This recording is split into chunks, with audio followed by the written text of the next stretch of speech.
नमस्कार देवी एवं सज्जनों, मैं डॉक्टर चौबे। आज का जो हमारा वीडियो है वो है motivation for politicians.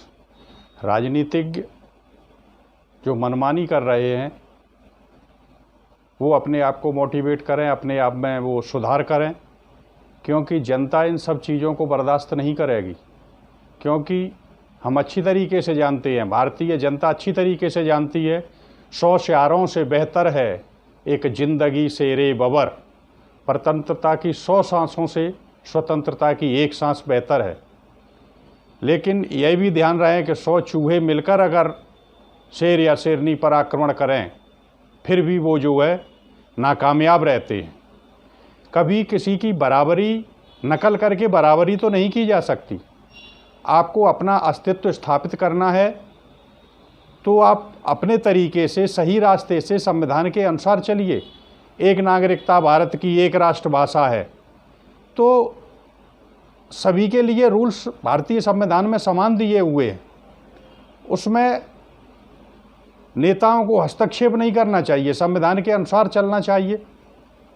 Bharatiya Janata जो प्रजातंत्र में सर्वोपरि है उसके साथ न्याय संगत व्यवहार होना चाहिए और समान होना चाहिए। इसीलिए देखिए, महाराष्ट्र में सुशांत सिंह राजपूत की हत्या के बाद जब बिहार की पुलिस गई तो वहाँ महाराष्ट्र की सरकार उसे परमिशन नहीं दे रही। कभी वहाँ संत मरते हैं तो उनकी रिपोर्ट लिखने में दिक्कत आती है। न्याय प्रिय बात अब उन्होंने, जैसे यूपी में विकास दुबे का घर गिरवाया योगी ने, इन्होंने वहाँ कंगना राणावत का गिरवा दिया। अरे विकास दुबे एक अपराधी था, कंगना राणावत सत्यता कहने के लिए आज आई थी। बॉलीवुड में सुशांत सिंह राजपूत के ऊपर कोई बोलने को तैयार नहीं है, सिर्फ पर्दे तक के ये हीरो हैं। सिर्फ अक्षय कुमार ने कुछ शब्दों का प्रयोग किया है जो कंगना राणावत के पक्ष में जा रहे हैं, सुशांत सिंह के ऊपर भी उन्होंने कहा है। बाद बाकी के सब जो है जीरो बनकर बैठे हुए हैं। कैसे कहते हैं कि हम ये हीरो, सिर्फ पर्दे तक ही, नाटक तक हीरो हैं।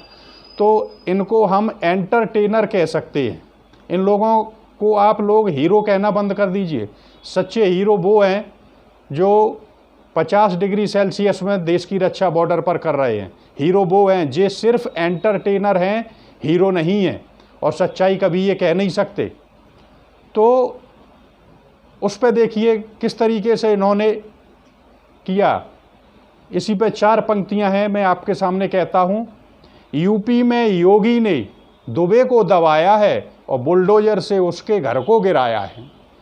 पाप तो किया था, मारा था पुलिस को, जघन्य अपराध की जो श्रेणी में आता है। लेकिन जिंदा रहता बताता कुछ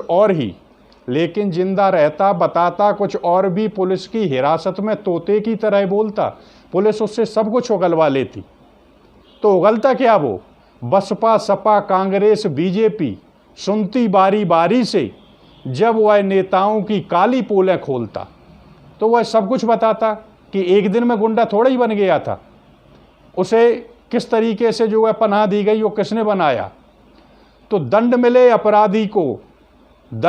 अपराधी को जनता यही चाहती है। ये यदि बेकसूर के घर टूटें तो सरकारें अपराधी हैं।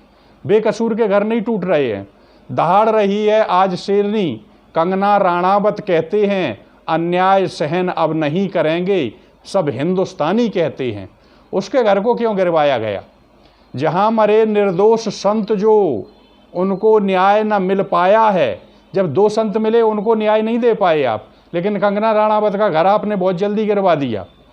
और सच बोली कंगना राणावत तो घर उसका गिरवाया है। वहीं बने हैं कई घर ऐसे, कई घर वहाँ पे आज दिन भी बने हैं। वहीं बने हैं कई घर ऐसे जिनको नोटिस मिलते हैं, बरसों से रिश्वत देते हैं, वे घर कभी न गिरते हैं। गिरा दिया जो घर उसका तो घर फिर से बन जाएगा। अगर गिरी सरकार तुम्हारी तो नेता कहाँ पे जाएगा। बॉलीवुड वाले चुप क्यों हैं? बॉलीवुड के सब चुप है, कोई सब कहना ही नहीं चाह रहा। बॉलीवुड वाले चुप क्यों हैं? क्या पर्दे तक ही हीरो हैं? यदि सच्ची बात नहीं कहते तो वो हीरो नहीं, वो जीरो हैं। खड़ी शेरनी आज अकेली दहाड़ रही बॉलीवुड में, और सुअर सभी हैं एक झुंड में, कंगना राणावत अपनी धुन में। तो देखिए सब इकट्ठे हो गए हैं, एक साथ चुप हैं, कुछ बोल ही नहीं सकते। आज दहाड़ो कंगना राणावत, जनता की आवाज़ यही है, आज दहाड़ो कंगना राणावत, युवा वर्ग सब आएंगे, तुम हो शेरनी बॉलीवुड की, बाकी श्यार कहाएंगे। जय हिंद, जय भारत।